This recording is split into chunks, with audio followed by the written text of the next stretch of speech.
નમસ્કાર દર્શક મિત્રો, સ્વાગત છે આપનું જીટીપીએલ જૂનાગઢ ન્યૂઝમાં। સૌપ્રથમ જોઈએ આજના મુખ્ય સમાચાર। આયુર્વેદિક તબીબને સર્જરીની મંજૂરી આપવાના વિરોધમાં કાલે દેશભરમાં ડોક્ટર્સોની હડતાલ।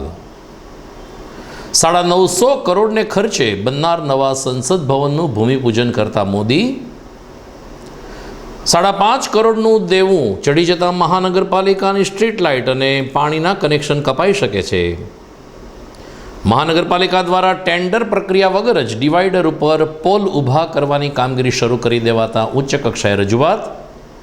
અને અમદાવાદમાં 1 મહિના સુધી ચાલશે ક્રિકેટનો જલસો। મોટેરા સ્ટેડિયમ ખાતે ઇંગ્લેન્ડ સામે 2 ટેસ્ટ અને 5 T20 રમશે ભારત। સમાચાર વિસ્તારથી જોઈએ તે પહેલાં લઈએ એક બ્રેક।